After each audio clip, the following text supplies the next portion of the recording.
సాగునీరు కోసం కృష్ణా డెల్టా రైతులు రోడ్డెక్కారు. బుధవారం ఆంధ్రప్రదేశ్ రైతు సంఘం ఆధ్వర్యంలో పెదపాడు మండలం పల్లెటూరు పెదపాడు రహదారిపై కౌలు రైతులు రాస్తారోకో నిర్వహించారు. కృష్ణా డెల్టా శివారు భూములకు సాగునీరు అందించాలంటూ నినాదాలు చేశారు. ఈ సందర్భంగా ఆంధ్రప్రదేశ్ రైతు సంఘం జిల్లా కార్యదర్శి కె శ్రీనివాస్ మాట్లాడుతూ కృష్ణా డెల్టా శివారు భూములకు సాగునీరు అందక అన్నదాతలు తీవ్ర ఇబ్బందులు పడుతున్నా అధికారులు ప్రభుత్వం పట్టించుకోకపోవడం అన్యాయమని విమర్శించారు. కాలువ వదిలిన తర్వాత గుర్రపు డెక్క నాచు తొలగింపు వంటి పనులు చేపట్టి అధికారులు హడావిడి చేస్తున్నారు.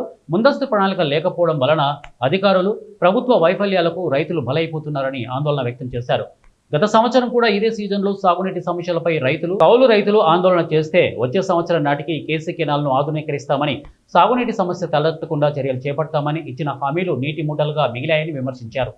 రైతులు నారుమల్లు వేసుకొని నాట్లు వేసుకుంటున్న సమయంలో కాలువ బాగు చేసే పనులు చేపట్టడం పిచ్చి తుగ్గులకు తరహాగా ఉందని ఎద్దేవా చేశారు. ఇక దమ్ములు చేసుకోవడానికి నీళ్లు లేక అదురు దాటిపోతే పంట దిగుబడి రాదనే అన్నదాతలు ఆందోళన వ్యక్తం చేస్తున్నారని చెప్పారు.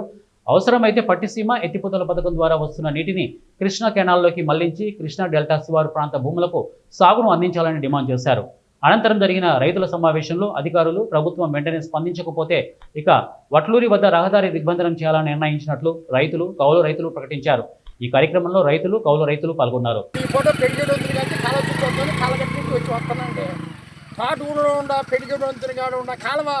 తాటూరుకు వచ్చేవాడికి డౌన్ అయిపోయిందండి. అక్కడి నుంచి నాచిపెట్టి సత్య సుక్క నీళ్ళు రానట్లేదండి. అదే ఆగమల్లి పోసాం, నెల అయిపోతుంది. ఇక్కడ ఇంజినాలకు కూడా నీళ్ళు లేవు. అసలు ఏం చేయాలి లేదు 7 కాలం రాదంటే పోనీ మానేసేస్తాం సార్. ఇంజినాలు గంటకు 100 రూపాయలు పెట్టి ఆయిల్ పెట్టి మేము చేయలేము. లేదు కృష్ణా డెల్టాకి నీళ్ళు రాబట్టి పోనీ శుభ్రంగా ఊరికి మానేసేస్తామండి. లీటర్ ఆయిల్ 100 రూపాయలు అవుతుంది. వ్యవసాయం చేయలేము బాబు.